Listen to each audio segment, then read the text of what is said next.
bel et bien été fait sur l'ordre du jour. Hein? Donc, pas obligé de l'ajouter à la mitaine. Donc, cette séance ordinaire du 14 avril 2021, il est 19 h. Nous sommes bien sûr à huis clos et par visioconférence. Donc, la séance sera par la suite est enregistrée et sera par la suite partagée sur le site de la MRC de la Métis. Donc, ouverture et présence, c'est le point actuel. Je ne vous fais pas la lecture de l'ordre du jour comme d'habitude. Je pense que vous la connaissez bien. J'irai tout de suite peut-être à des ajouts. S'il y a des gens qui veulent faire des ajouts au niveau du divers, moi, j'en ai. Donc, je vais d'entrée de jeu y aller avec en A, absence de la direction générale.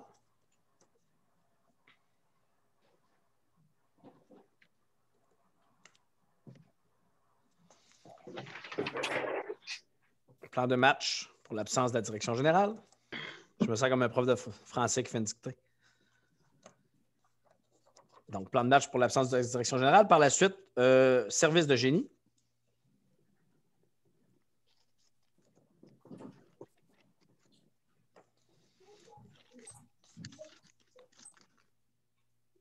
Donc, service de génie. Et le dernier, habillage des fenêtres. Des fenêtres. Donc, est-ce qu'il y a des gens qui voulaient ajouter des points? Moi, j'aurais de quoi, Bruno? Oui. Désignation là, du représentant du Conseil des mairesses sur le parc régional.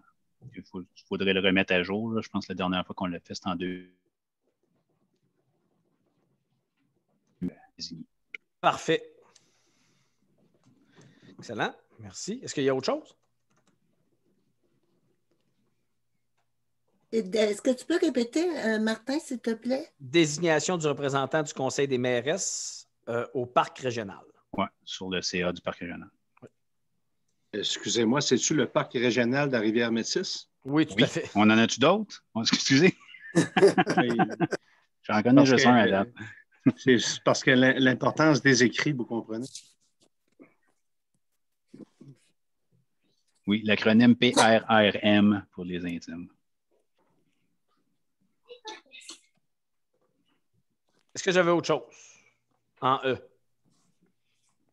Non? Bon, bien, allons-y. Donc, avec, j'aurais besoin de proposition pour l'adoption de cette... Je propose. Merci, M. Fortin. Une proposition de M. Fortin. Un appui? Audrey Roy, appui. M. Roy, qui avait... Procès-verbal de la séance ordinaire du mercredi 10 mars 2021. Là, vous comprendrez que comme avec tout ce qui est les chambardements qu'on a eu dans la dernière semaine, on va vous faire le suivi, mais l'adoption, là, on va la repousser au mois de mai pour vous laisser le temps là, de le consulter pour vous assurer qu'il représente bien l'essence des discussions qu'on a pu avoir là, au mois de mars. Donc, au suivi, j'irai donc directement au suivi avec M. Gagnon. Oui, en fait, là, pour le procès-verbal du mois de mars, nous avions au point 5 le règlement du contrôle intérimaire relatif aux îlots déstructurés ou secteurs à demande recevable. Vous m'entendez bien? Parfait. En fait, il y avait eu des changements entre le moment de la demande et c'est ça, avis de motion a été donné à cette séance-là, dépôt du projet de règlement. Par la suite, le point 6 était demande de dons et commandites. Il y avait eu 1 500 $ qui avait été ajouté à la Fondation de la santé de la Métis pour un total de 2 000 $ pour l'achat d'équipements, si je me souviens bien. Demande en 7, demande d'aide pour la production du nouveau plan d'intervention en infrastructure routière. C'était une présentation de M. Nathan Hazel pour les modalités d'application 2021-2024. Du programme d'aide à la voirie locale du ministère des Transports. Au point 8, il y avait la signature de l'entente de délégation de la gestion des sables et graviers.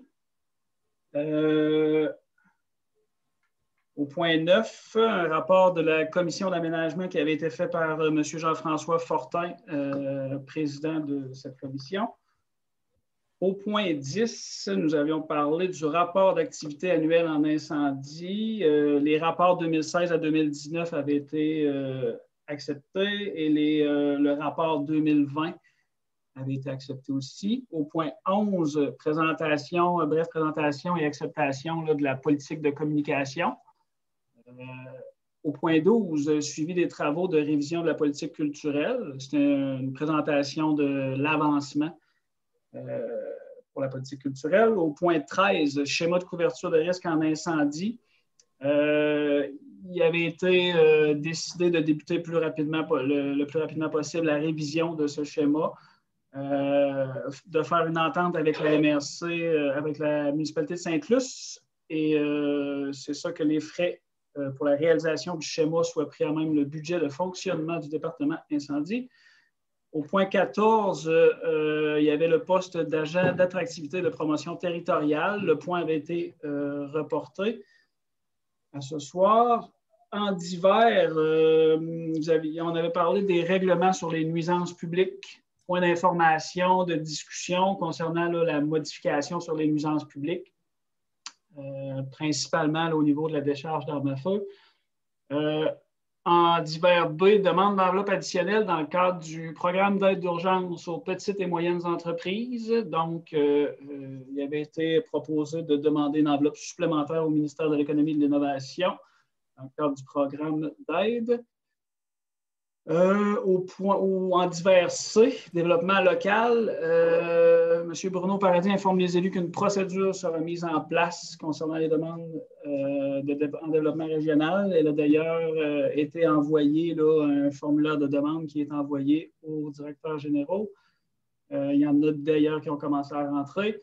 En divers D, le point, vous avez parlé du SUMI. Des détails ont été demandés sur la nature des interventions, puis le point sera rediscuté à une séance ultérieure. En développement économique, au point 15, Fonds région ruralité. Le point 15.1 avait été traité là, en don et commandite au niveau de l'appui de la Fondation de la santé de Métis. 15.2, le volet signature innovation, l'acceptation du devis par le MAMACH. Dans le fond, vous étiez informé que le MAMACH avait signé le devis en date du 4 mars, que la MRC de la Métis faisait partie des deux premières MRC à avoir un devis accepté par le MAMACH et que notre devis, suite à la révision de Mme Martine Caron, les responsables à Québec ont mentionné que le projet de la Métis serait un exemple à suivre pour d'autres MRC là, dans la création de devis. Au point 16, vous avez parlé du complexe hydroélectrique La Métis, donc en octroyant un mandat à la firme LBA pour analyser une possibilité là, d'acquisition du complexe hydroélectrique La Métis. Et ça fait le tour, Monsieur le Préfet. Parfait, merci. Juste un petit retour, je vous pose la question. Pour ce qui est de la fiche, là, pour les projets, je ne parle pas le terme, là, mais la fiche qu'on vous avait envoyée, on avait parlé de regarder de votre côté avec vos DG. Est-ce que vous aviez eu des commentaires sur la fiche qu'on vous avait envoyée pour quand vient le temps, par exemple, de demander un accompagnement ou un aide de la MRC pour des projets?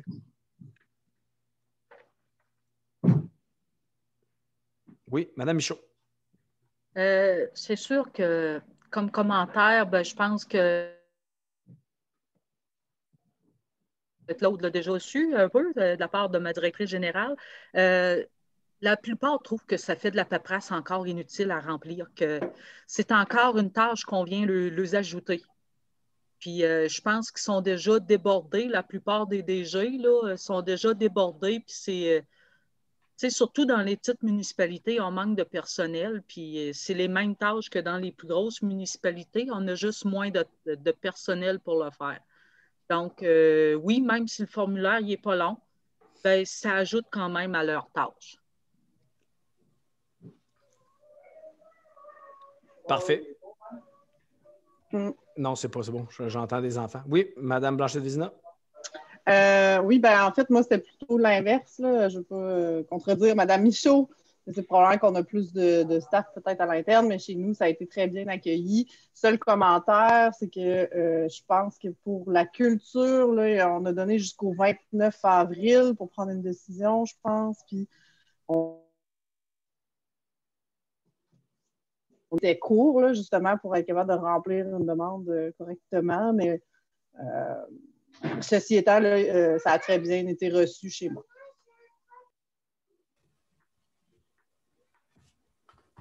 Donc, on entend des petits-enfants qui font du petit bruit, c'est cute. Moi, j'en ai profité pour vendre des miens, comme ça. Je savais qu'il n'y aurait pas de bruit ce soir.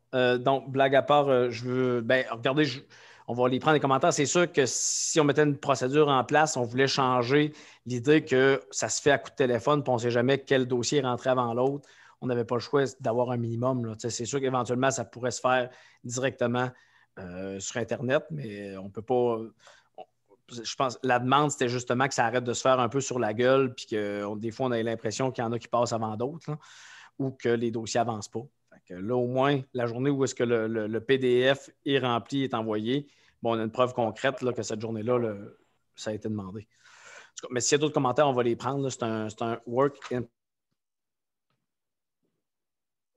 progress. Oui, j'en ai rien. Donc, notre ressource au niveau de... Bon, on va parler de développement loisir. On était comme en recherche de ressources parce que la personne qui occupait le poste est tombée malade. Donc, on a une personne depuis lundi qui va se charger. La madame, elle s'appelle Mélissa Michaud. Elle va se charger de communiquer avec les gens du développement si on a besoin d'aller plus loin dans ce sens. C'était mon commentaire. Merci. Merci.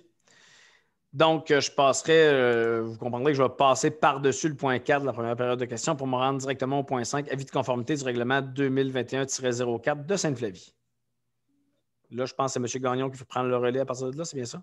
Oui, j'essayais de me mettre des écouteurs, mais désolé, ça n'a pas fonctionné. Je regarderai mon setup une autre fois. Au point 5, est-ce que quand le partage d'écran, vous voyez bien l'avis de conformité? Oui. Oui. Parfait. Donc, le sujet, l'avis de conformité du règlement 2021-04 de Sainte-Flavie. Le règlement, M. Paul Gingras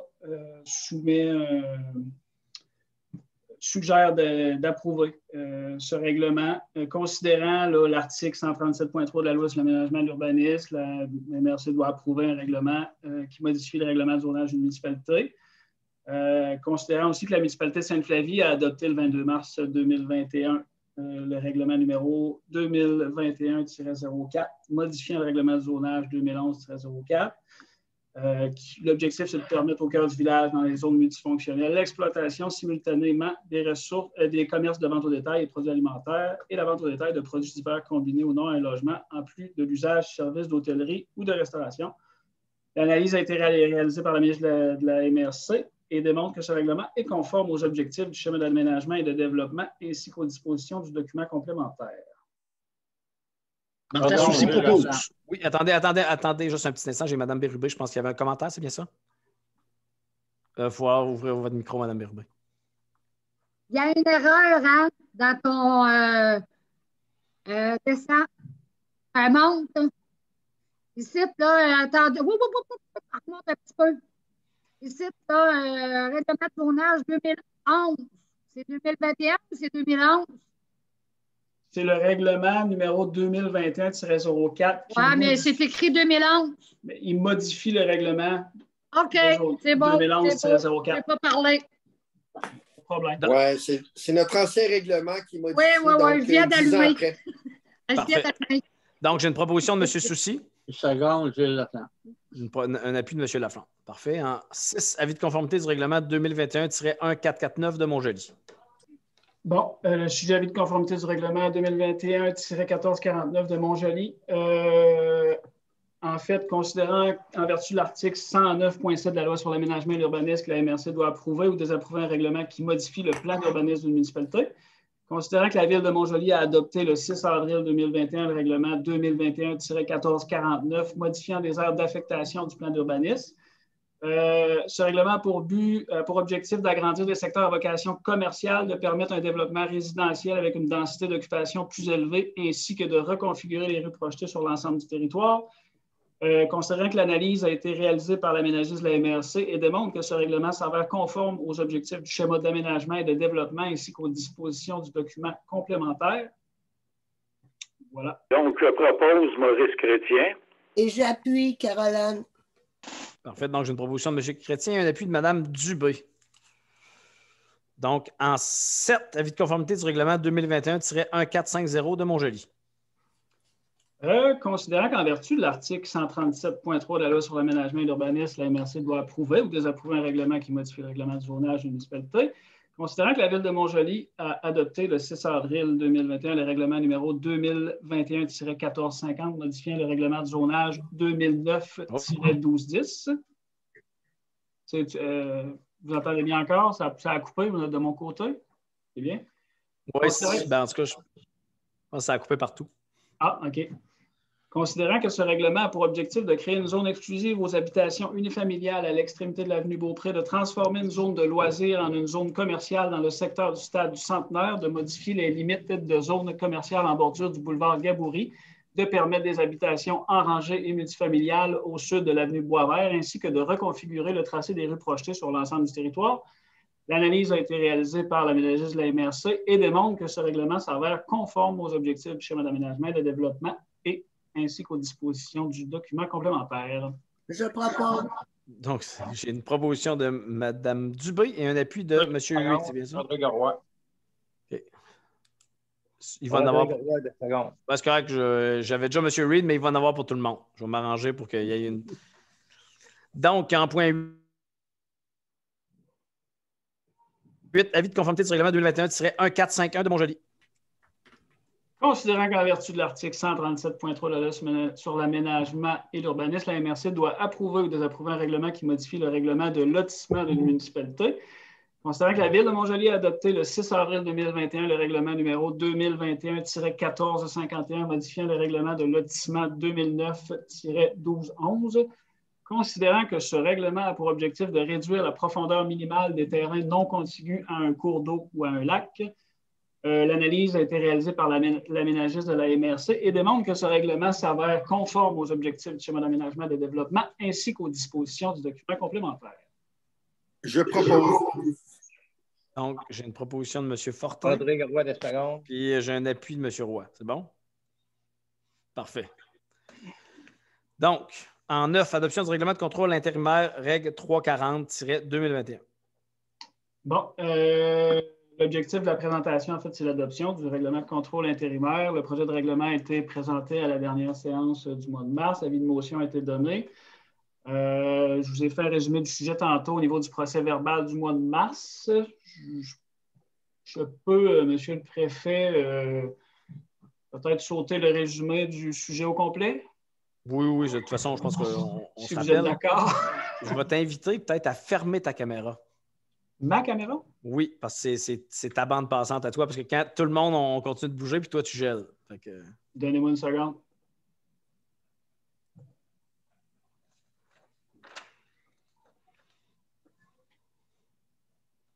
C'est correct comme ça? Oui, je pense que ça va manger moins de ta bande passante. Parfait.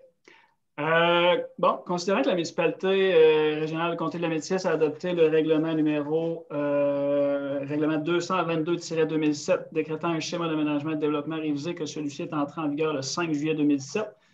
Considérant que la MRC a amorcé un processus de révision du schéma d'aménagement et de développement, considérant que la Commission de protection du territoire agricole, CPTAQ, a émis une décision au dossier 412-212 relativement... Moi, c'était pas juste la caméra. C'est pas juste la caméra? Bon, on t'a perdu un petit peu. Ouais. Okay. Tu peux y aller. Là. Je pense qu'on dirait que tu rattrapes comme rapidement ce que tu disais. C'est comme si... Okay. Vas-y, continue. Je lâcherai un coup de fil à TELUS demain. Considérant que cette décision comprend un volet sous-secteur à demande recevable qui permettrait l'ajout d'habitations dans des secteurs principalement à vocation de villégiature, considérant que le règlement de contrôle intérimaire actuellement en vigueur ne comporte pas l'ensemble des îlots déstructurés ni les sous-secteurs à demande recevable, considérant que des projets de construction sont anticipés, que le schéma d'aménagement et de développement n'a pas été ajusté en corrélation avec la délimitation de quelques-uns de ces secteurs, considérant qu'un avis de motion de la présentation du présent règlement a été régulièrement donné lors de la séance du Conseil des maires tenue le 10 mars 2021, considérant qu'un projet de règlement a été déposé le 10 mars 2021.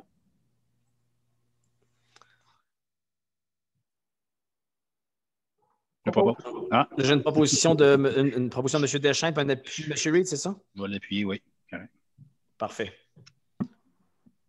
Donc, en 10, demande de modification du schéma Montjoli, du schéma de Montjoli. Bon, au niveau du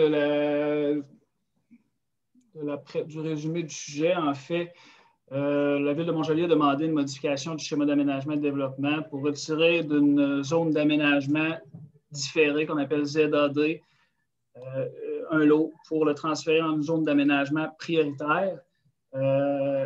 Donc, la demande vise à lever une interdiction de construire sur 8 terrains potentiels d'une nouvelle rue qui en compterait 31 à l'extrémité de l'avenue Beaupré.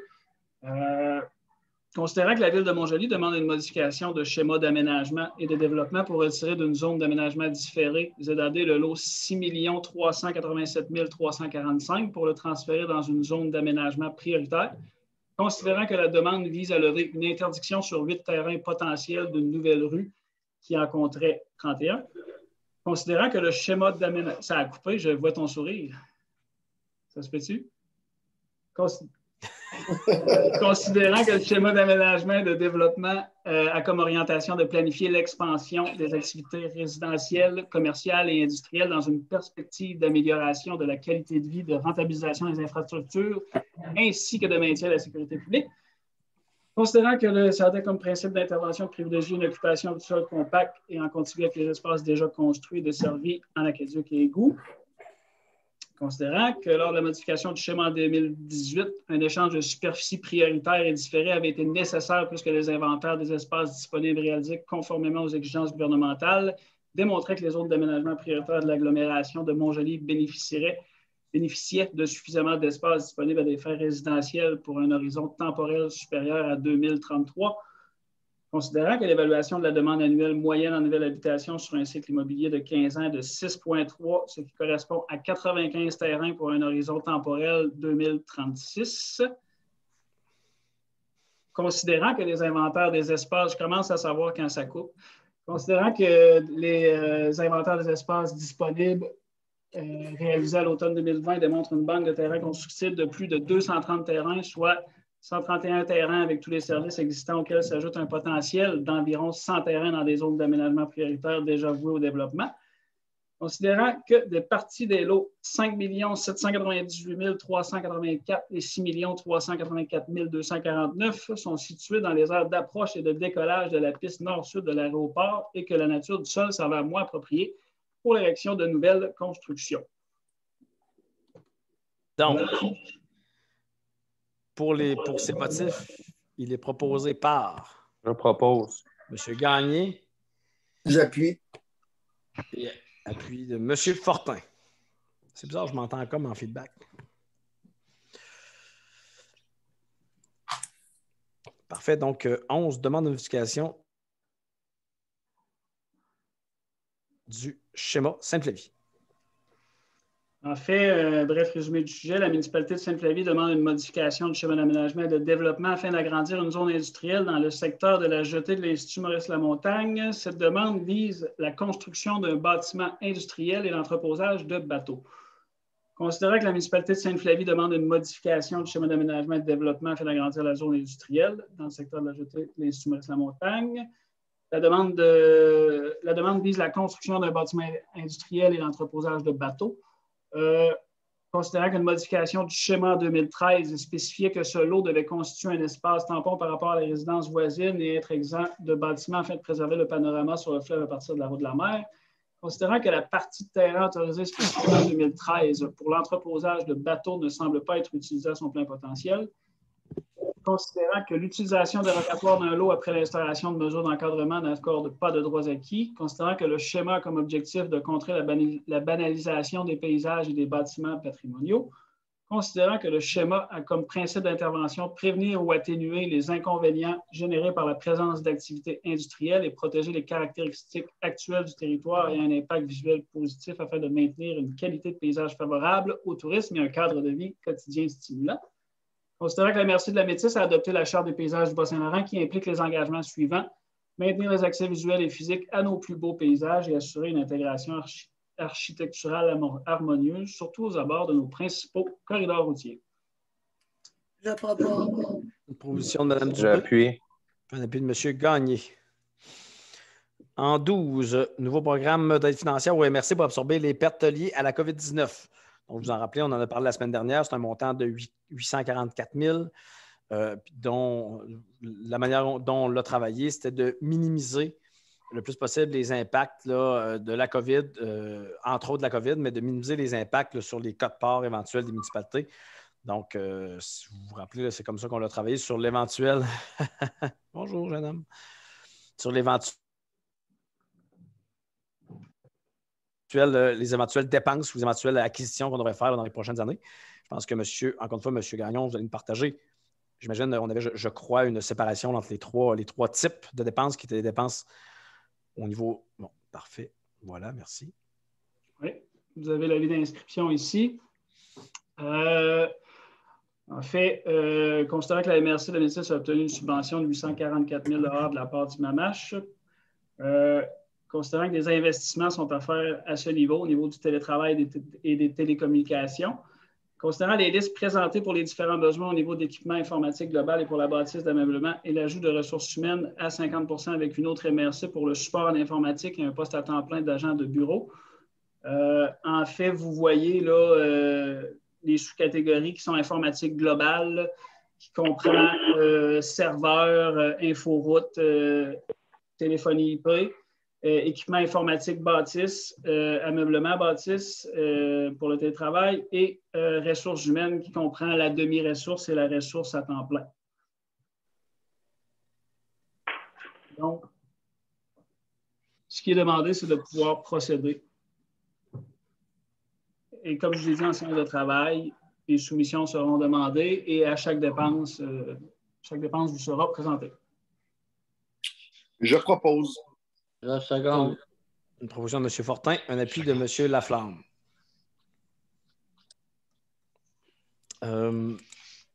En 13, demande d'aide financière pour les travaux de la réfection du chemin sur les TNO.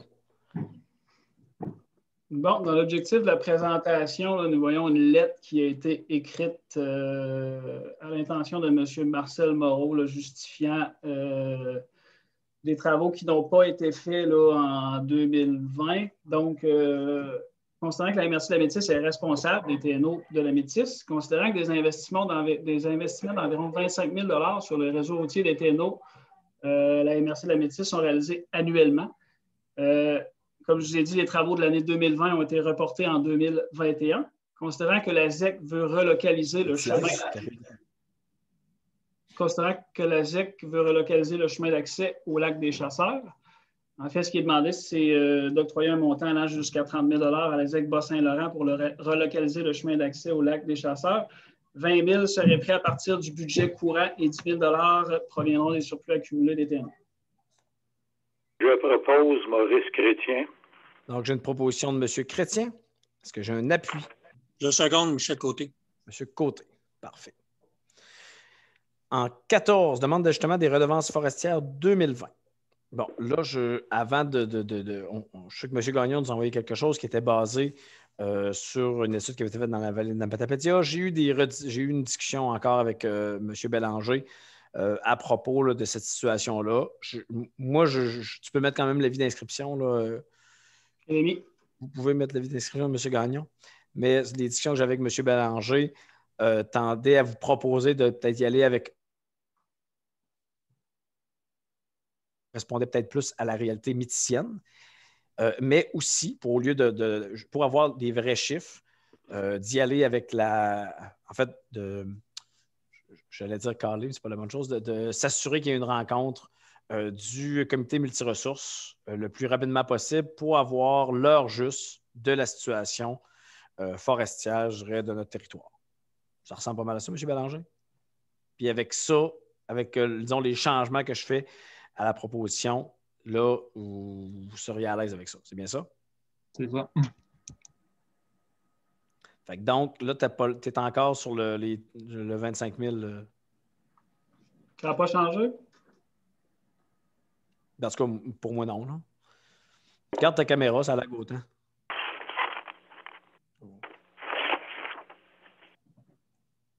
Vous la voyez? Oui. Parfait. En fait, vous voyez ici les deux scénarios que M. Paradis a présentés, 11,8 qui représente une somme de 3 000. Donc, comment vous dites? Dans le fond, ce qui était proposé, c'est d'utiliser la première, c'est-à-dire d'y aller avec un montant de 3 539 afin de limiter l'augmentation des droits de coupe à 11,8 pour les deux catégories de bois par rapport au taux de la période précédente et d'ajouter à cela de s'assurer qu'il y a une réunion du comité multiressources là, dans les plus brefs délais. Là, vous comprendrez que les plus brefs délais, je ne parle pas de jours là, quand même, là, je ne veux pas rien enlever, mais on va en avoir un. Là. Moi, j'aimerais ça en avoir un, je dirais, d'ici un mois. Est-ce que M. Bélanger, ça serait correct d'ici un mois? Moi, il n'y a pas de problème. Parfait.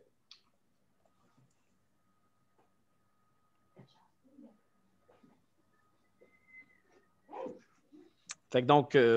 Mais entre-temps aussi, ça nous permettrait, nous aussi, les élus, on peut checker ça aussi via le syndicat sur le site Internet, puis aussi sur le petit journal qui publie Perspective Forêt. Les prix du bois sont affichés là-dessus. On pourrait, notre ingénieur forestier pourrait vérifier les prix de vente des différentes usines de métis là, chez le groupe Lebel, la Presse, ainsi que chez l'Ulumco à Sainte-Luce. Parfait. Fait que dans le fond, ça nous redonnerait le temps d'évaluer ce dossier-là. Mais oui, M. Deschênes? Juste pour spéculer, pour ajouter à ça, actuellement, oui, l'Olomco, ses prix sont extrêmement bas. Actuellement, dans la vallée de Bédia, à Cause-Abscal, on obtient 395 l'accord, presque 100 $ de plus que l'accord dans la métisse. C'est juste un montant que j'ai eu cette semaine pour vous mettre au courant la différence là, qui est en train de se faire là, au niveau de l'avancement des ventes de bois. Je pense qu'ultimement, une réunion du comité multiressources permettrait d'avoir l'heure juste, puis de prendre le temps de jaser à la fois avec entre les gens de l'industrie qui sont là sur le comité multiressources. Je sais que ça ne touche pas l'ensemble des TNO, mais dites-vous que le prix payé généralement aux producteurs forestiers est basé un petit peu sur ce qui est vendu aux TNO sur les lots gouvernementales. Probablement que les TPI sont inclus là-dedans parce qu'on fait partie du vaste marché comment on l'appelle, le forestier en chef. Fait que, probablement que nos prix sont aussi jumelés avec l'ensemble des TPI et des prix de bois qui se vendent sur les TNO. OK. Ben, est-ce que c'était. Ça vous allait selon ce que je vous proposais? On y va avec. Oui? Oui. Excellent. Donc, excusez-moi, là, je viens de jouer avec ma vue, fait que je ne vois pas tout le monde. Bon, c'est revenu. Donc, si vous êtes d'accord avec les ajouts, on irait avec la première option et puis la demande qu'il y ait une réunion du comité de multiressources le plus rapidement possible. Vous avez ça, une proposition d'Anne Blanchet-Desnos, je vais proposer Rodrigue Roy. J'ai un appui de M. Roy. Ça avait déjà été proposé, M. Roy, donc je vous le prends en appui. Donc, en 15, centre administratif de la MRC, suivi, je pense que c'est Mme Garon à ce moment-là qui va prendre la parole, si ma mémoire est bonne. Un mélange des deux, peut-être? Je vais remettre mon micro pour commencer. Un bon truc. Dans le fond, ce que je vous présente, je n'ai pas rien à vous présenter à l'écran. Ce que je voulais vous mettre au courant, dans le fond, c'est que, parce que dans le point 16, tout à l'heure, vous allez adopter le règlement d'emprunt pour justement l'emprunt sur la bâtisse pour payer les travaux qui ont été faits. Puis, on a joint à ça aussi le règlement d'emprunt, le deuxième règlement d'emprunt du parc éolien La Métisse qui était renouvelable. Donc, ça nous permet d'avoir des meilleurs taux. Voyez-vous, si je vous fais un résumé, dans le fond, le projet, on est rendu présentement, c'est sûr, incluant, dans le montant que je vais vous donner, ça inclut quand même le dernier 10 % qui reste à payer à l'entrepreneur. Je l'ai mis à l'intérieur parce qu'on comprend qu'il nous reste à accepter là, les travaux finaux jusqu'à temps qu'on soit vraiment satisfait. on a un règlement d'emprunt de 5 millions, excusez-moi, attendez un petit peu, c'est ma petite feuille. 5 629 000. Puis, on est rendu présentement à 5 617 000 de dépensés au niveau là, de l'acquisition, de la relocalisation de tous les travaux. Je vous dirais que ça fait pas mal le tour. Logiquement, il ne devrait pas rester beaucoup de factures à entrer. On a, comme je vous dis, l'œuvre d'art est déjà à l'intérieur de mon calcul parce que c'est la règle. Dans le fond, le montant que je vous présente, c'est le formulaire de réclamation qui va pour recevoir la subvention là, avec le RICIM. Donc, je voudrais que ça coûte toujours un petit peu plus cher, mais avec le règlement d'emprunt, présentement, c'est comme s'il reste environ un montant de 5 000 $ qui est encore disponible sur le règlement d'emprunt. Donc, logiquement, s'il s'ajoute quelques petits frais pour, juste un exemple, au niveau de la climatisation, il y a des petites choses qu'il a fallu faire ajouter qui n'avaient pas été prévues au contrat. C'est des petits ajustements comme ça qu'on est en train de faire. Mais on peut dire que c'est quand même assez complété. Donc, on rentre là, au niveau on est correct au niveau de notre demande de règlement d'emprunt pour couvrir l'ensemble des frais liés à la relocalisation du centre administratif. Est-ce que vous avez des questions des fois? Questions, commentaires. Donc, sinon, j'ai besoin d'une proposition. Non, ça, c'était juste un suivi. Ah, c'est juste. Oh, c'est l'autre d'après. Donc, en 16. Oui, M. Gagnon. Oui. J'aurais seulement un petit point à ajouter au niveau du suivi du centre administratif. L'architecte a été rencontré là, pour le suivi des déficiences d'ailleurs, puis un suivi, ça a coupé. L'architecte a été rencontré pour le suivi des déficiences et dans la prochaine année, les déficiences seront corrigées. On lui a signifié tout ce qu'on a remarqué au niveau de la bâtisse pour faire revenir l'entrepreneur aux besoins et impliquer les gens là, pour régler certaines petites problématiques. Parfait. Fait que s'il n'y a pas de questions, je au point 16, renouvellement des règlements d'emprunt regroupés. RLM numéro 2, lien d'Amétis, c'est règle 318-2018 et règle 317-2020 pour le bâtiment, justement, de la MRC. C'est là, les bonnes nouvelles. Oui. Claude, est-ce que c'est toi? Est-ce que tu veux ce document-là? Je vais te laisser aller l'expliquer. Tu veux l'inscription tout de suite? Tu n'as pas la bonne résolution. La première résolution, ce n'est pas celle-là.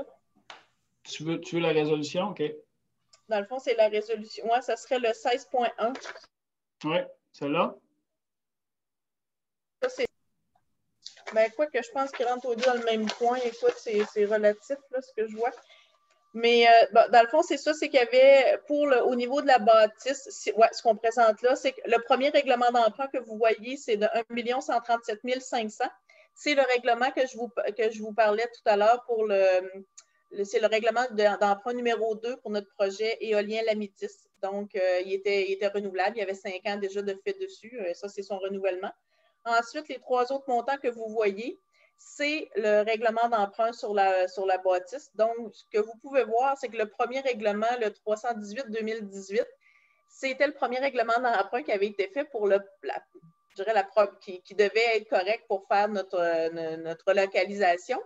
On a dû demander un deuxième règlement d'emprunt de 2 419 000 et on a dû demander un troisième qui vient quand même compléter pour l'ensemble des travaux. Donc, c'est là que ça totalise, ça augmente. Dans le fond, il a fallu y aller par 3 fois là, pour faire l'ensemble de nos travaux. Ensuite, je vais vous laisser faire peut-être tout ce qui est écrit parce que c'est peut-être long pour rien. Là. Ce qu'on vient nous dire à l'intérieur de ça, c'est que notre règlement d'emprunt, lui, au niveau éolien, c'est que vous allez voir, il y a une petite clause qui vient dire qu'il était renouvelable le 20 avril, sauf qu'à cause vous comprendrez que le règlement d'emprunt qu'on présente ce soir, comme c'est par obligation, c'est des certificats, c'est des obligations, il pouvait être seulement décaissé le 26 avril, ce qui fait que, dans le fond, la MRC, entre le 20 et le 26 avril, va devoir rembourser l'emprunt de 1 137 000 et vont ensuite récupérer l'argent, dans le fond, lorsque l'argent va être déposé le 26 avril. Vous allez voir un petit peu plus loin, il y a un considérant qui vient exactement nous dire ça. Ça fait que ça, c'est plus je vais avoir besoin d'une résolution pour ce point-là parce que c'est vraiment... si tu continues, Claude, à descendre, est-ce que c'est sur la même page? C'est ça. Voyez-vous, c'est ce que je vous disais à la fin, là, le 26 avril, on doit prolonger notre règlement d'emprunt de 6 jours. C'est niaiseux, mais aussi, puis on renouvelle pour un autre terme de 5 ans. Ça, c'est vraiment... c'est sur l'autre résolution qu'on va adopter. Après, c'est là que vous allez avoir les taux d'intérêt. J'aurais besoin d'une première proposition pour le renouvellement conjoint de l'ensemble de ces règlements d'emprunt-là. Donc, c'est une proposition, Mme Blanchette? Oui, Maïté propose. Proposition de Mme Blanchette-Vézina. Est-ce que j'ai un appui maintenant? Ah oui. M. Deschênes? Oui. Là, la bonne nouvelle, au prochain point, c'est qu'on a eu l'appel, dans le fond, on a eu le résultat de l'appel d'offres au niveau de l'émission d'obligations. Et voyez-vous, c'est Banque nationale qui, dans notre prêt total, c'est bâtisse plus le prêt éolien. Et les résultats sont sortis à 11 h ce matin. Donc, on obtient, c'est excellent, là, en 2022, on a un taux d'intérêt à 0,5 %. En 2023, 0,65, 0,85 2024, 1,15 2025 et 1,40 en 2026. Vous savez, quand on emprunte par obligation, on a toujours un montant qu'on doit fournir. C'est ce qu'on appelle, c'est quand même nos frais de financement là, qui sont, ils étaient déjà calculés, mais quand on avait fait notre projection, on les avait calculés à 98 % au lieu d'être 98,57, ce qui fait que déjà, moi, au budget, on avait mis des frais de financement de 112 000 qui, au réel, deviennent à 80 000, ce qui fait que c'est une bonne nouvelle.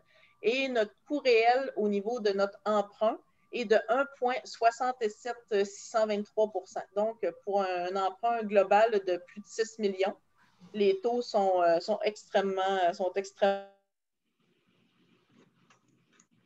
intéressants. Vraiment. Donc, je vais avoir besoin encore là d'une proposition et d'un secondaire pour cette partie-là. Je vais proposer Michel Côté. Attendez, j'ai M. Deschênes qui avait une question. Oui. Une question pour bien démêler, que tout le monde s'entende sur la même chose. Le 6 760 000, ce n'est pas uniquement le bureau administratif, il y a une partie. Non, il y a 1 137 000 qui est pour le règlement éolien.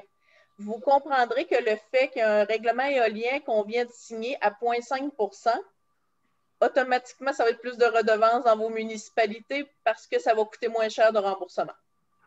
C'est juste pour éclaircir. Oui, c'est parfait. C'est très bien. Très bon éclaircissement, M. Deschênes. Je vous remercie. J'avais une proposition de M. Côté sur la table. C'est ça. Est-ce que j'ai quelqu'un qui appuie? Mme Blanchette-Vézina.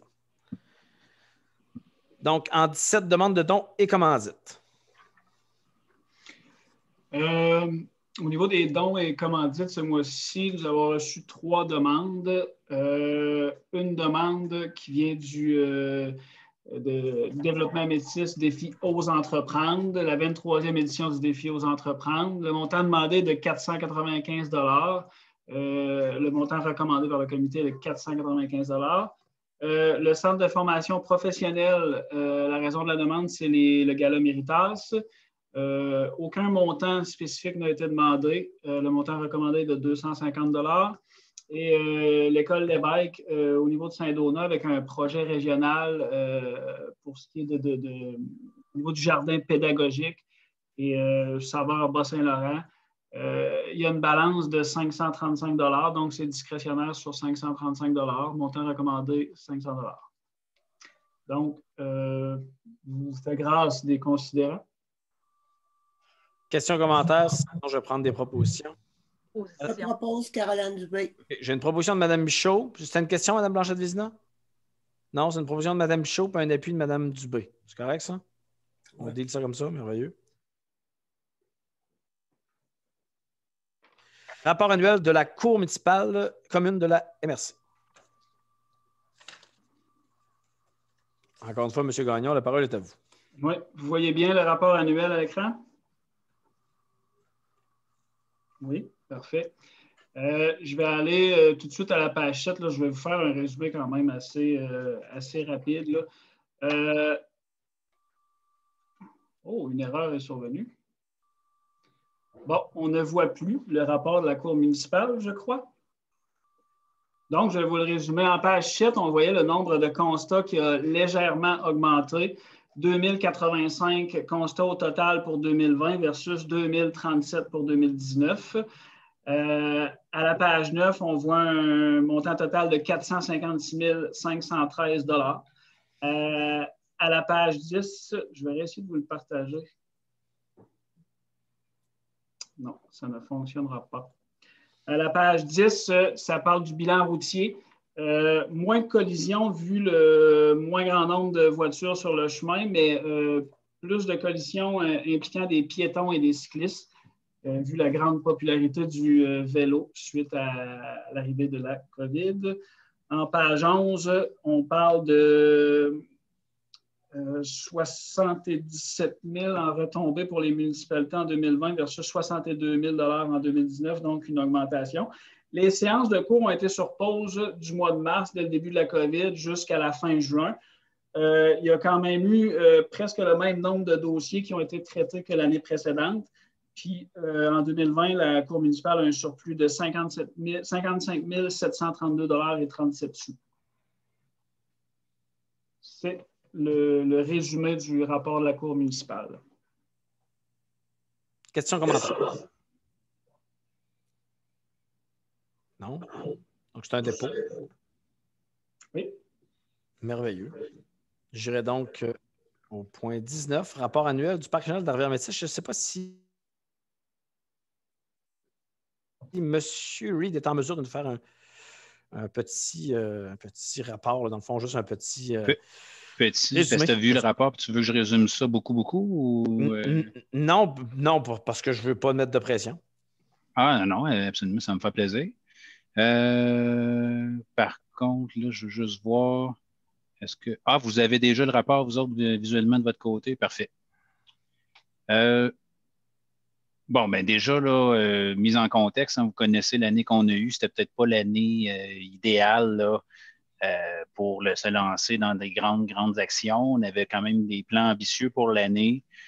Côté opération, ça a été tranquille. Par contre, côté organisation, côté planification, collaboration, on a quand même réalisé beaucoup de choses, dont notre lac à l'épaule. Puis j'aimerais ça pouvoir vous présenter là, les conclusions de ça. Peut-être, c'est-tu toi, Claude, qui contrôle? C'est qui partage ça? Ouais. Je vais vous mettre co-host parce que dès que je descends dans le rapport, on voit une page blanche. Crème. C'est correct. T'en es figé, Claude. C'est bon. Je vais l'essayer sur mon bord. Puis, ça ne sera pas long. Ben, je pense que je suis correct. Dites-moi si vous voyez. Oui, on voit bien. Excellent. Bon, je sais que c'est un résumé, mais je veux quand même vous rappeler le mandat. On en parle de Parc régional de la Rivière-Métis, c'est dans le but de contribuer au développement social, économique et culturel de la Métis, dans le but d'augmenter la qualité de vie des résidents ainsi que le pouvoir d'attraction du territoire. Et on parle de consolider les attraits, augmenter la concertation des acteurs impliqués, conserver le patrimoine naturel et culturel du territoire du parc, mettre en valeur les activités de recherche scientifique et développer l'offre récréative et touristique là, sur ce territoire-là. Je vous passe la composition du CA. C'est des membres municipaux plus certains partenaires. Ce qu'on a réussi à réaliser là, en 2020, on a des ententes avec 4 municipalités pour le développement d'entretien de sentiers sur les rives est et ouest de la rivière, donc principalement entre le pont Bergeron et le pont de Presse. Donc, on a des ententes avec Presse, Grand-Métis, Sainte-Flavie, Saint-Joseph. On a réalisé notre lac à l'épaule qui a été longtemps remis en suspens. On ne savait pas trop comment ça allait aller. On a fini par le terminer en virtuel parce qu'on n'avait pas le choix. C'était quand même très bien la participation des partenaires. Donc, on a fait une rencontre en présentiel, 3 en ligne pour déboucher sur la planification stratégique que vous allez voir là, qui est notre plan 2021-2023. Je vais vous donner les objectifs tantôt. On a négocié une entente avec les Amis des Jardins de Métis et le Parc de la Rivière-Métis pour la reprise de la gestion du Parc de la Rivière-Métis, qui est pas mal terminé, qui reste pas à signer finalement, là, mais l'ensemble est fait. Remise à jour du site Web également, puis clarification aussi avec le site Web du Parc de la Rivière-Métis. Mise en place de ce comité de travail, amélioration de la descente de la rivière dans le secteur de Saint-Angèle, l'autofinancement, environnement et saumon. Puis un comité aussi de dénomination des secteurs du parc.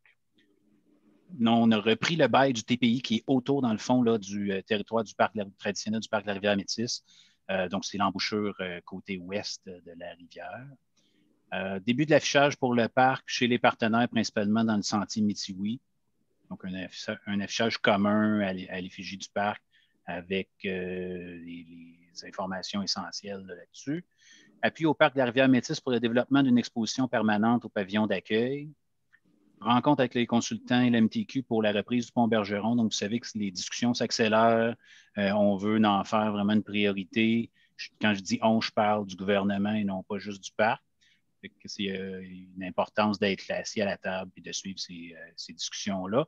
Déneigement et accès hivernal gratuit au parc de la Rivière-Métis. Donc, l'accès et aussi accès sécuritaire, je dirais, parce que les gens se trouvaient à y aller souvent quand même, puis c'était se stationner un peu n'importe comment là, sur le bord de la route.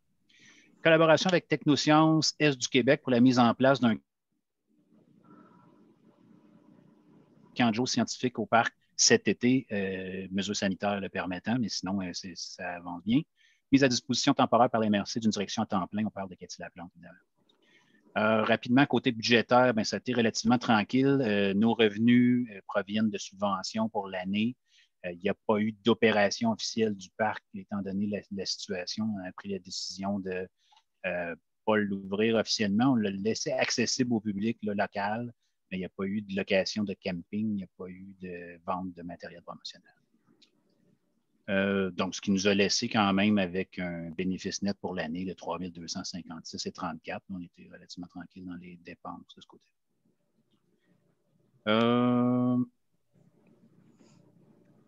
Au 31 décembre, donc actifs à court terme, 15 721 et 44. Notre budget 2021, évidemment, là, on inclut les ressources humaines, la gestion du parc de la Rivière-Métis là-dedans. Donc, on a un budget équilibré de 152 800 stations, un petit peu plus. Notre but, c'est de développer à long terme de l'autofinancement, mais non, à court terme, on part un peu pas de zéro, mais presque. Donc, on commence avec ça. On a quand même d'autres plans là, qui s'en viennent. Qu'est-ce qui a été développé comme plan d'action 2021-2023? Donc, on a 4 priorités. 1, la valorisation du parc régional, positionnement, visibilité. On s'est rendu compte que le langage qu'on utilisait pour décrire le parc, notamment, c'était pas mal du langage d'aménagiste. Il y avait de la confusion côté marketing avec le parc de la Rivière-Métis. Donc, on veut vraiment être plus reconnu officiellement. Reconnaissance d'abord par le réseau des parcs régionaux, donc parc PARQ. Affichage à l'intérieur des limites du parc, c'est déjà commencé. Les panneaux bleus également sur la route et à d'autres endroits où il y avait des affiches un peu maison là, également, on commence à mettre ça à jour. Augmentation de la présence sur les réseaux sociaux, suite de la mise à jour du site Web, reprise de la gestion du parc de la Rivière-Métis pour en faire le pôle d'accueil du parc régional, rénovation des infrastructures du parc de la Rivière-Métis. Dans la priorité 2, on parle d'appropriation du parc par la communauté, donc plus d'accès, nouvelles activités, diversité, augmentation des activités. Augmenter tout d'abord l'accès au développement d'activités 4 saisons. On a commencé par le déneigement, mais on veut développer d'autres activités dans ce sens-là, maintenant qu'on a un accès au stationnement. Développement concerté, développement concerté et ce serait plus intelligent de la descente de la rivière. Camp de jour scientifique qui était là-dedans. Développer un calendrier d'activités. Tout ce qui entoure également le pont Bergeron et les nouvelles activités, nouvelles possibilités que ça va fournir. Puis, développement d'activités en lien avec l'accès au fleuve. On a notamment un beau projet là, de kayak là, qui commence à se concrétiser. Priorité 3, Augmentation des collaborations, des partenariats. Donc, ça, en fait, celle-là est plus transversale avec tout le reste. Donc, de travailler de plus en plus en réseau et de se concerter sur les différentes actions, tout simplement. Fait que ça vient rejoindre la façon dont on fait toutes les 3 autres priorités. Augmentation d'autofinancement, on parle d'une certaine offre, développer une certaine offre d'hébergement à l'intérieur du parc régional. Puis là, on ne veut pas compétitionner avec des choses existantes, mais vraiment amener des choses qui ne sont pas là pour l'instant. Développement d'activités payantes en tout genre, frais d'accès accessibles. L'idée étant de ne pas restreindre quand même les gens à, disons, un revenu plus faible, donc d'avoir un accès, oui, du financement, mais on veut que ça soit ouvert à nos populations. Fait qu'on va peut-être développer au niveau du frais d'accès quelque chose d'accessible, puis au niveau des activités, là, peut-être qu'on va aller chercher plus des touristes, puis eux vont amener des revenus. La boutique, évidemment, activité de financement annuel, location du site et des salles, puis location de matériel, c'est notre plan là, pour les 3 prochaines années. Je ne sais pas, là, je sais que je voyais, Claude, toi, tu l'avais. Je n'ai pas remarqué là, si tout le monde l'avait reçu. Donc, si ce n'est pas le cas, on pourra vous faire question, commentaire sur le rapport du Parc régional de Rivière-Métis. Non? Bravo. Un bon travail. C'était toute une année. C'était pas, comme je disais, c'était pas idéal, mais on est content de ce qu'on a réussi à attacher. Puis on a de l'énergie pour l'année à venir. On saura ce qu'on s'en va éventuellement avec nos activités extérieures. Cher représentant de la MRC, vous féliciterez le président du bon travail qui a été fait. Ah, d'accord, ça me fait plaisir. C'était une main d'applaudissement que j'ai vu apparaître, Mme Blanchet-Vézina. Oui, excellent. Oui, bravo. Donc, merci, c'était un dépôt. Comme il n'y a personne qui a de questions, j'irai à 20 calcul des loyers pour les baux de villégiature. J'ajoute toujours un i là-dedans.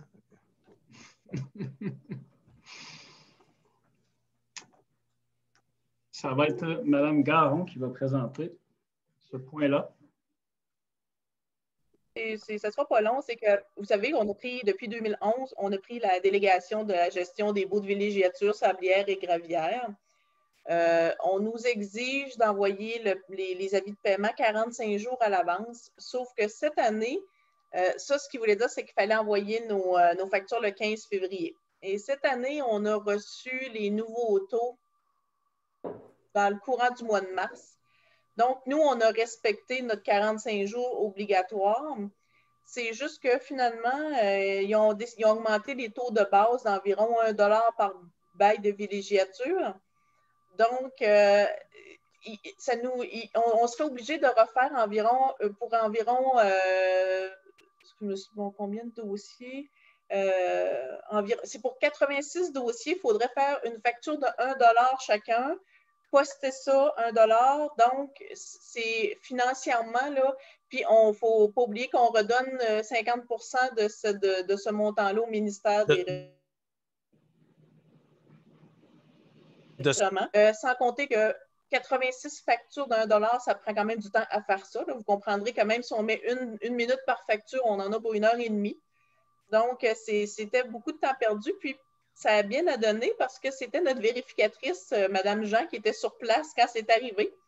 Puis elle me dit, moi, ce que je te recommande, c'est faites une résolution c'est ce que ça vient dire, là, considérant qu'il serait plus onéreux de procéder à l'ajustement plutôt que d'absorber le manque à gagner qui va représenter 91 $, de le passer en résolution parce que c'est dans le fond ce qu'on vous recommande parce que sinon, ça n'avait pas de sens là, de faire ces ajustements-là. Quand on va faire notre rapport, je vais être franche avec vous, quand on va faire le rapport au ministère, moi, je vais leur dire qu'ils ne nous ont pas envoyé les taux à temps. Puis, on n'est pas la seule MRC. Toutes les MRC sont comme nous. Moi, je vais faire valoir qu'ils ne nous ont pas envoyé les taux à temps. Donc, logiquement, on va les payer à ce qu'on a récupéré. S'ils ne sont pas d'accord, ben, ça va représenter 91 $ à fournir, mais qui nous aurait coûté plus cher. Je propose de ne pas ajuster les taux. Merci, M. Fortin. J'appuie. Parfait. Et puis, Mme Blanchet-Vézina. Donc, oui, M. Deschamps. Oui, avant d'aller au point suivant, vu qu'on va aborder au niveau des ressources humaines, j'aimerais demander un huis clos à cette période-ci avant d'entamer le point 20. Parfait. Merci, M. Deschênes. Je vais donc demander à M. Gagnon. Juste reproposer la levée du huis clos. J'ai recommencé l'enregistrement. Oui, bien c'est ça, c'est la levée du huis clos. M. Deschênes, parfait. Oui, c'est M. Deschênes, parfait. Je vous remercie. Donc, on serait maintenant, excusez-moi, je salue mon garçon qui quitte, c'est ça, travailler de la maison. Donc, en divers A, je serais donc au plan de match DG. Donc, j'en fais quand même un bref récapitulatif. Donc, c'est un trio de direction composé de Claude, Judith et Martine qui se séparera disons, la charge ou les tâches qui étaient pardon. Donc, je ne les nommerai pas, ce n'est pas nécessaire à ce moment-ci. Donc, moi, la recommandation qui est faite, c'est compte tenu de ça, d'y aller avec justement, on va le mettre, je pense, de le libeller. Il y avait quoi tu avais préparé, je crois, que vous avez préparé, M. Gagnon. Donc, on pourra vous le montrer, là, qui va respecter l'essence des discussions, donc une augmentation de 10 pour les 3 personnes en question pour le remplacement qu'ils font l'une et l'autre. Et s'il faudrait nommer par intérim M. Claude Gagnon, le directeur général par intérim au niveau légal. Puis, dans la même résolution, je vous recommanderais aussi d'y aller avec l'embauche d'une firme au niveau de chasseur pour chasser une tête, c'est-à-dire une tête d'un ingénieur senior pour venir à la fois prendre une charge qui était faite par M. Gagnon, puis aussi venir s'assurer de la réalisation des différents projets qui sont sur la table à dessin du service de génie de la MRC de la Métis. Et j'ajouterais les 35 heures là, pour oui, tout à fait. De 32 à 35 heures. Oui, de 32 à 35 heures de façon, puis tout ça de façon temporaire. En fait, sauf la personne en génie, là. Mais les deux autres, le 10 et le 35 heures de Mme Caron, de façon temporaire, là, jusqu'à temps pour l'instant, jusqu'à la fin du mois de mai. Puis par la suite, on verra qu'est-ce qui arrivera avec la situation de la direction générale. Oui, Mme Blanchette-Vézina? Proposition. Une proposition. Est-ce que j'ai un avis? J'appuie. Puis de M. Fortin. Donc, point suivant, service de génie. Mais là, on parle plus de la surveillance de chantier. C'est bien ça, M. Gagnon? La parole est à vous. C'est en plein ça. Vu le nombre de projets que nous avons cet été, vu la longueur des chantiers qui vont être à surveiller, on a un nombre de surveillants avec quand même une certaine expérience. On l'a vécu l'année dernière, de greffer des surveillants adjoints ou un deuxième surveillant des chantiers, c'est très payant, surtout quand je prends l'exemple de chantier comme on a un chantier de 12 km avec 41 ponceaux. Je ne peux pas demander à une ressource de couvrir un tel chantier, ou si elle le couvre, ça va être difficile de tout voir. Donc, c'est ça, c'est dépendamment du nombre d'heures que les ressources, parce que souvent, on va aller chercher des ressources étudiantes qui sont en technique de génie civil, dépendamment du nombre de semaines qu'ils sont capables de nous offrir ou de nous donner. Je vous dirais que ça va jouer entre 2 et 4 ressources parce qu'on va analyser vraiment tous nos projets, puis on va voir ces ressources-là, bien, dans le fond, dès leur embauche, ils rentrent sur un chantier en surveillance, puis ils sont facturés, là, même les dossiers. Donc, c'est un peu... ça ne joue pas sur la quote-part au niveau du génie. Je disais que ça ne joue pas sur la quote-part au niveau du génie quand ça a coupé. Ben, moi, j'en ferai la proposition. Vous avez mentionné tantôt, je suis le dossier peut-être le plus concerné par ça cette année. Ça me fait plaisir de ça. Puis notamment que l'autre voudrait te dire, quand ça coupe, on ne manque rien, c'est juste décalé. Tu n'es pas obligé de répéter, on l'a entendu, ça fait juste couper. C'est bon, merci Martin. Je vais seconder. Donc, c'est une proposition de M. Reed, un appui de M. Lechasseur, c'est bien ça que j'ai entendu? Laflamme. Laflamme, pardon. Merci. Donc, en C, le palpitant point d'habillage de fenêtre. Oui, que palpitant, hein, ce point. En En fait, là, on a déménagé, là, on a commencé à déménager dans le bâtiment là, le 22 février. On est rendu le 14 avril. C'est sûr que s'installer dans un bâtiment comme ça en temps de COVID, c'est quand même long. Là, les fenêtres, je vous dirais qu'il y a certains bureaux que ça commence. J'ai pris une pause, mais je ne répéterai pas. Je laisse le. OK. Les fenêtres, il y a certains bureaux que ça commence à être problématique. Que ce soit au niveau du soleil sur le versant ouest, sur le versant sud, que ce soit au niveau de l'avenue Jacques-Cartier pour ce qui est du rez-de-chaussée, au niveau de l'intimité dans les bureaux.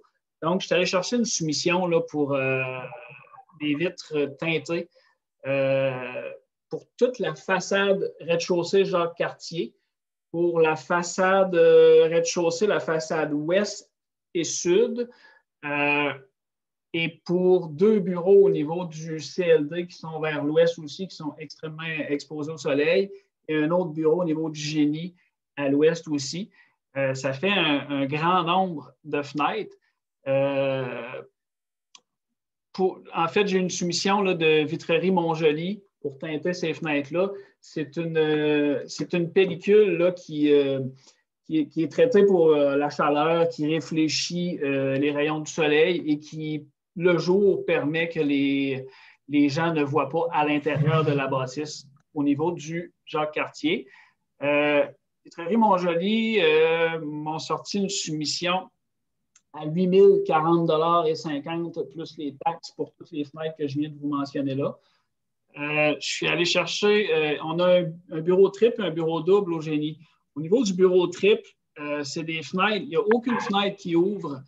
Je vous dirais qu'on n'a pas encore pogné des chaleurs de 20, 25, 30 degrés. Juste avec du soleil et un 10-12 degrés dehors, c'est dur de faire descendre la température en bas de 24.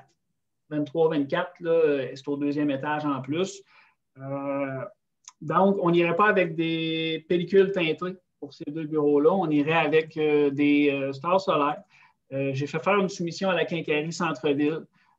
Ça représente encore là 6, 7, 8, 9 fenêtres. Pour 9 fenêtres, là, j'ai un prix, là, taxes incluses, de 1 736,12 avant les taxes de 1 510. Je vous dirais que ça, je vous propose une première phase d'habillage de fenêtres, puis de se questionner là, par la suite là, sur les autres locaux. On comprend que le 2e étage, côté Jacques-Cartier, c'est moins problématique, peut-être côté intimité. Puis j'ai des questions aussi à poser à certaines personnes, là, à savoir là, pellicule teintée versus star. On a aussi des fenêtres là, commerciales qui sont abattants, qui ouvrent vers l'intérieur. Donc, les stars peuvent aussi devenir problématiques dans ces cas-là. Ce n'est pas comme des fenêtres résidentielles que ça ouvre vers l'extérieur. Donc, si ton star est fermé, puis il fait soleil, puis tu ouvres ta fenêtre, ben c'est ça. Il n'y a pas une bonne cohabitation entre la fenêtre et le star. Donc, c'est ça les 2 soumissions que j'ai. 1510 pour les stars et 8000, je vous ai dit 8050 $ là, avant les taxes là, pour ce qui est des pellicules teintées. Question, commentaire.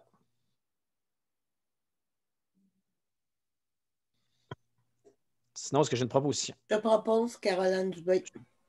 Donc, Mme Dubé, puis on n'a plus de M. Deschênes. C'est bien ça? Parfait. En D, j'avais désignation d'un représentant de la MRC de la Métis au parc régional de la Rivière-Métis. Donc, M. Reed, je vous avais demandé d'ajouter ce point-là. Tout simplement, en fait, oui. C'est que normalement, toutes les années, il faudrait nommer un représentant. Ça n'a pas été fait depuis 2018. C'est bien ça le point? Oui, pour que ça soit officiel, dans le fond, là, de la nomination du représentant de la MRC sur le conseil d'administration. Mme Blanchet-Vézina, c'était une proposition, je présume? Oui. Est-ce que j'ai un appui? Monsieur Reed. Oui, j'ai été trop vite. Je vais seconder Michel Côté. Parfait, merci, M. Côté. Une proposition de Mme Blanchet-Vézina, un appui de M. Côté. La nomination de M. Martin. Pardon? Je ne demande pas le vote.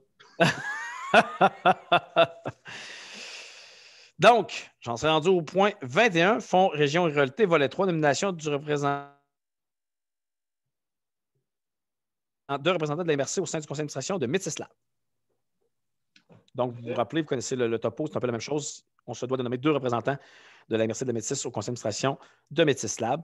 Lors des discussions préalables, on avait les noms de messieurs Martin Reed et Martin Soucy avaient été proposés. Donc, c'est une proposition, Mme Blanchette-Vézina, c'est bien ça? Parfait. Est-ce que j'ai un appui? À ce moment-là, M. Laflamme.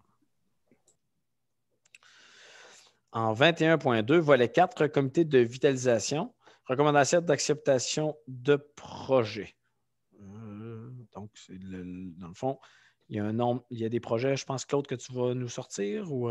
Oui, bien en fait, le 21.2.1, le comité de vitalisation, oui, pardon. C'est l'ajout de Mme, en fait, de représentante de Métis-sur-Mer qui est en Mme Q5. Dubé. Oui, parfait. Donc, l'ajout de Mme Dubé comme membre du comité de vitalisation. Effectivement, j'en prends une résolution. M. Laflamme, une proposition. Un appui de M. Reed. M. Bélanger, vous êtes le prochain. Donc, ensuite, au niveau de la recommandation d'acceptation de projet, M. Gagnon. Oui, je vais vous partager mon écran. Non, c'est pas ça. Oui, c'est ça. Excusez-moi. Bon, en fait, là, la recommandation du comité de vitalisation, il y a trois projets qui ont été déposés dans l'axe 1 pour l'embauche d'une ressource en vitalisation par les municipalités suivantes. Les Hauteurs, Montjoly, les Hauteurs-Seul, Montjoly-Seul, Grand-Métis, Padoue, Saint-Octave, les trois ensemble. Il y a 2 projets qui ont été déposés dans l'axe 3 du cadre de vitalisation, soit l'élargissement et le prolongement de la rampe de mise à l'eau par la municipalité de Sainte-Flavie et le développement jaune nature de jardin pour l'installation d'un gazebo pour l'animation d'ateliers par l'organisme jardin communautaire, le Petit Plantarium.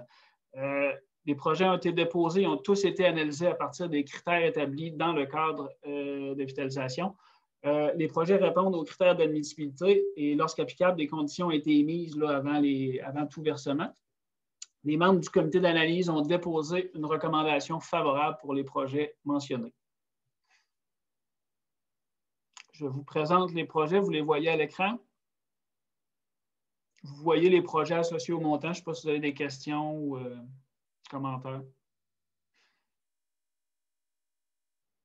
Je propose Maïté Blanchette-Vézina. J'appuie. André Garoua, seconde. Parfait. Donc, là, ça allait trop vite. Donc, j'ai une proposition de Mme Blanchette-Vézina et un appui de Mme Dubé. C'est bien ça? Oui. Bon. Faites-vous-en pas. Vous n'êtes pas payé au nombre de propositions et de recommandations. Ça devrait être...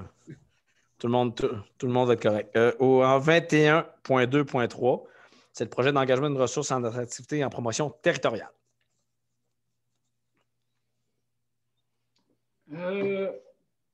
Bon, comme il a été discuté là, lors de la séance de travail,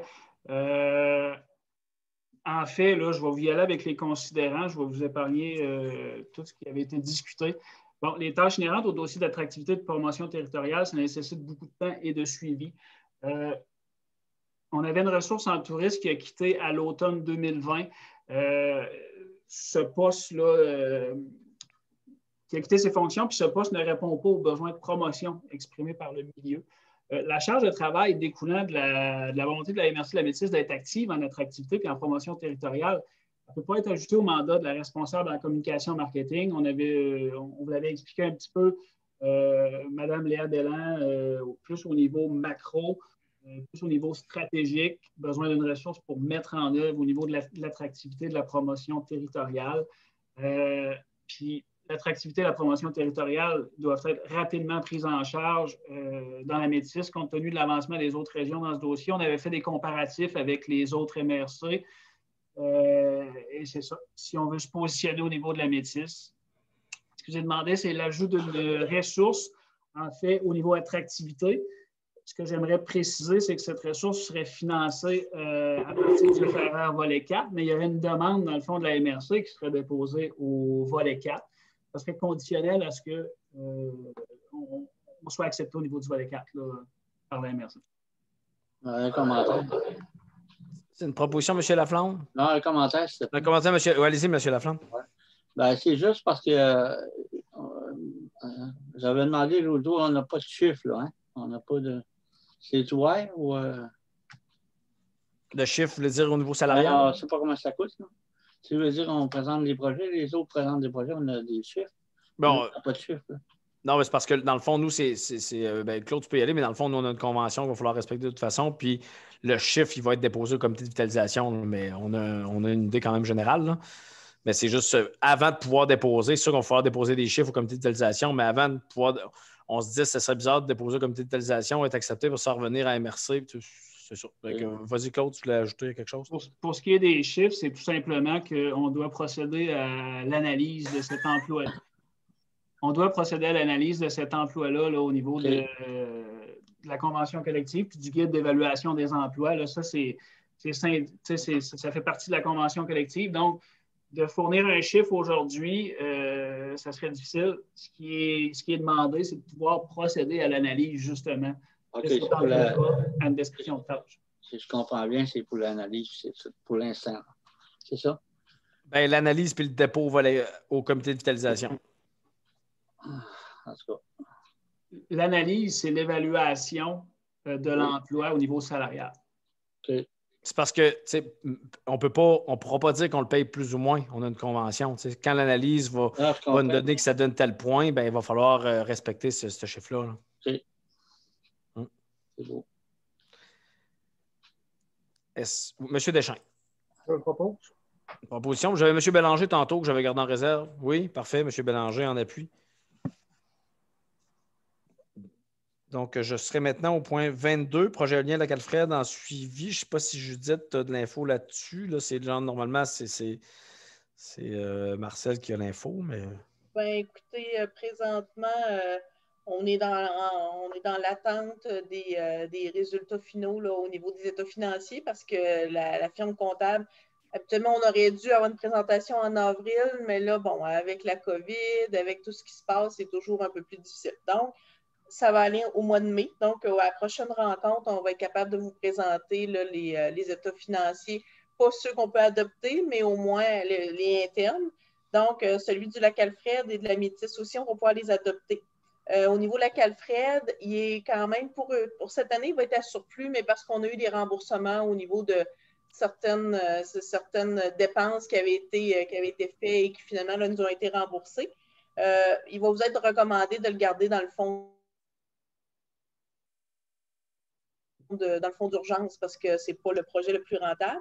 Projet La Métis, ça va être à peu près comparable à l'année passée. Là. Pour l'instant, ça devrait ressembler à ça. Là. Mais puis, il y a eu des mois quand même bons, mais on a eu les derniers résultats, justement, quand on les a reçus avec Marcel, ça avait diminué un petit peu. Là. Il y avait eu moins de vent que prévu là, pour le mois de, je pense, le mois de février, qui habituellement était un bon mois, et est un petit peu moins favorable là, pour cette fois-ci. En gros, c'est à peu près le résumé que je peux vous faire. Mais au moins, le lac Alfred pour 2020 ne sera pas déficitaire. C'est déjà une bonne nouvelle. Oui, effectivement. Fait que donc, les points 22-23 vont être plus traités à ce moment-là au mois de mai. Oui, exactement. Dans le fond, on va pouvoir arriver avec les états financiers. Ça va, vous allez avoir, là, puis ensuite, il va y avoir aussi, on va convoquer là, les comités éoliens pour faire l'adoption de ces états financiers-là à l'interne aussi, là, qu'on n'aura pas le choix. Là. Parfait. Excellent. Donc, je serai rendu maintenant au point 24, médecin en affaires, conseil d'administration. En fait, au niveau du conseil d'administration de Métis en affaires... Donc, je pense que vous vous rappelez, c'était la proposition. Oui, vas-y. Ah, ce qui avait été demandé, en fait, c'est de repenser le modèle. Et j'avais des... je peux vous laisser y aller, M. Paradis, j'avais des considérants peut-être à lire. Là.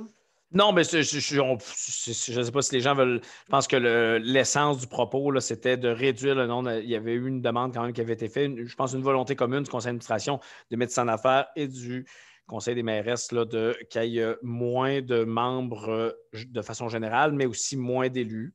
Donc, la proposition qui nous a été envoyée par le conseil d'administration en fait, de médecins en affaires, c'est d'avoir 3 élus sur le conseil d'administration.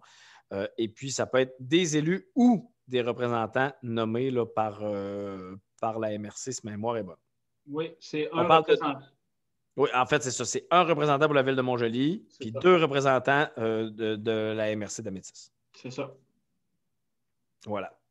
Dans les 2 cas, soit administratif ou politique. Tout à fait. soit du personnel administratif, ou je complète vos phrases là, pendant que vous êtes gelé, M. Gagnon. Donc, soit du personnel administratif ou des gens nommés tout simplement. Ouais. Fait qu'est-ce que vous voulez vraiment? Oui, c'est une. Je propose. C'est une proposition de M. Reid. Est-ce que j'ai un appui maintenant? Mme Blanchette-Vézina. 24.2, réseau Accès Entreprises Québec, nomination du comité aviseur. Donc, pour vous rafraîchir la mémoire, le gouvernement du Québec a octroyé un montant de 200 000 par MRC pour procéder à l'embauche de personnel, minimalement 2 personnes et minimalement 200 000 mis en accompagnement d'entreprise de façon plus classique. On l'avait mentionné parce que certaines régions avaient malheureusement cessé d'offrir ce genre de service-là. Donc, pour s'assurer que chacune des MRC au Québec aurait des services, donc le réseau Accès Entreprises Québec donc, demande la nomination d'un comité aviseur pour regarder comment seront utilisées les sommes justement dédiées pour l'embauche de personnel à l'accompagnement d'entreprise. C'est pas mal ça, M. Gagnon? Est-ce que vous voulez ajouter quelque chose? En fait, une convention d'aide financière qui a été signée avec le MEI pour mieux répondre aux besoins des entreprises. L'article 126.3 de la loi sur les compétences municipales prévoit qu'une MRC peut conclure avec des ministères ou des organismes, du gouvernement, des ententes concernant ses rôles et responsabilités. Ce qui fait que la MRC de la Métis possède déjà une entente de délégation en vigueur avec Métis en affaires pour son développement économique. Selon l'article 4.6 de la Convention d'aide financière, la MRC peut s'adjoindre et animer un comité aviseur d'un minimum de 5 personnes. Ce comité aviseur peut être le comité de l'ECA de Métis en affaires. La loi permet que l'ECA de Métis en affaires devienne le comité aviseur. Donc, la proposition, c'est de nommer le conseil d'administration de Métis en affaires en fait, pour continuer le travail qu'ils font déjà d'accompagnement des entreprises et de devenir le comité aviseur dans le cadre de l'entente avec Réseau Accès Entreprises Québec. C'est bien ça? C'est bien ça. Parfait. Est-ce que j'ai une proposition pour aller en ce sens? M. Roy? Secondé, Michel Côté. Un appui de M. Côté. En 25, TAC de la Métis, nomination d'un officier délégué au comité d'admissibilité transport adapté. En fait, considérant le départ de la directrice générale, Mme Sonia Savard, considérant que le poste de direction générale doit être pourvu rapidement, que le processus peut prendre un certain temps, considérant qu'il y a une directrice générale qui a été nommée par intérim, selon la politique du ministère des Transports, la MRC de la Métis doit déléguer un officier de son mandataire pour siéger au comité d'admissibilité du transport adapté. Donc, pour ces raisons, ce qui est demandé, c'est de nommer Mme Nathalie Saint-Pierre comme officier délégué représentant la MRC de la Métis au comité d'admissibilité du TAC Métis. Je propose. J'ai une proposition de M. Fortin. Est-ce que j'ai un appui? M. Roy. En 25.2, approbation du plan de confinement du TAC de la Métis. Que je prenne le relais? Oui, c'est Mme Blanchette. Oui, parfait. Allez-y, Mme Blanchette. En fait, je pense pas qu'on l'avait dans les documents, Judith. Est-ce que je me trompe? Là? Ça n'a pas encore été envoyé. Je peux peut-être partager mon écran si vous voulez le voir. Non, ça n'avait peut-être pas été envoyé. Dans le fond, c'était beaucoup, c'était en fonction de recevoir les subventions d'urgence. Et je vous dirais, c'est parce qu'à la base, la résolution qu'on avait envoyée au MTQ, c'était celle du TAC, de votre conseil d'administration, puisque logiquement, c'est vous qui êtes nos mandataires. On nous a demandé en plus que ça prenait celle de la MRC. Donc, non, on ne l'avait pas vraiment présenté parce que c'est ça, on l'a reçu, je pense, c'est lundi ou mardi. Donc, les documents étaient déjà partis, donc ça n'a pas été envoyé. En fait, si vous voulez, là, je peux rapidement passer comme Judith le mentionnait, l'objectif, c'est pour aller chercher les subventions pour pallier au déficit ou aux choses qu'on a mis en place là, au TAC pour pallier à la COVID, donc suivre les mesures sanitaires. Donc, je vais partager mon écran avec vous. On va le regarder. Là, je vous épargnerai, là, on ne le lira pas, là, ça a plusieurs pages, mais en gros, on fait état, je vais remonter, on fait état là, de la restructuration du service qui a eu lieu dans le cadre de la pandémie. Donc, on fait une analyse de qu'est-ce qu'il y a eu comme diminution des services. On parle de 89 de services adaptés, 63 de services collectifs, 55 des services inter-MRC. Ça, vous avez déjà été en partie informé là, pour l'année 2020. Là, dans le fond, notre rapport annuel, s'il n'a pas été transmis, là, avait été mis avec les prévisions budgétaires de cette année. Donc, c'est la diminution des effectifs et des services qu'on a eus. Dû à la pandémie. Donc, ça justifie, en gros, on justifie là, la subvention qu'on va aller chercher au ministère. On a planifié là, la restructuration des services, on a s'assuré d'avoir la désinfection, le lavage des mains, d'avoir tout ce qu'il faut dans les autobus, que les formations des chauffeurs aussi soient faites pour qu'eux appliquent la désinfection. La distanciation, donc moins de gens dans les autobus, le port du masque, du couvre-visage quand c'est arrivé. La communication, comme je vous le disais, avec les chauffeurs, puis les accès aux locaux du TAC, un peu comme vous avez fait, on a tous fait là, dans nos municipalités, qui ont été réduits et, dans le fond, qui ont été adaptés aussi là, pour qu'il y ait des portes distinctes pour les chauffeurs, pour les clients. Fait qu'en gros, c'est ce que ça fait état. Je ne sais pas si vous avez des questions là, par rapport à exactement là, les mesures qui ont pu être mises en place. En gros, là, ça fait pas mal le tour là, pour les règles de fonctionnement. Donc, le rapport serait à être adopté au Conseil des maires également. Et si vous voulez en avoir copie, là, je pense qu'on pourrait vous le faire suivre là, demain. Cette semaine, je ne veux pas vous mettre de pression à l'interne, mais ça pourrait être suivi là, si vous voulez en prendre connaissance plus en détail. Merci. Est-ce qu'on peut difficilement être contre la vertu? Ah, c'est ça. Est-ce que j'ai une proposition pour l'approbation du plan de confinement? C'est M. Deschaines et M. Laflamme. Je serais rendu à hygiène du milieu, 26 suivi. Je ne pense pas qu'il y en ait. Non. Non. Période de questions, il n'y en a pas non plus. J'arriverai donc au H, levé de l'Assemblée. C'est M. Souci qui se dépêche à déverrouiller son micro. Donc, je vais y laisser. La levée de l'Assemblée. Bien, sur ça, moi, je vous remercie. Je vous souhaite une belle fin de soirée à vous tous. Pour ceux qui ne sont pas à la maison, dépêchez-vous. Il vous reste 24 minutes avant le confinement. Sur ce,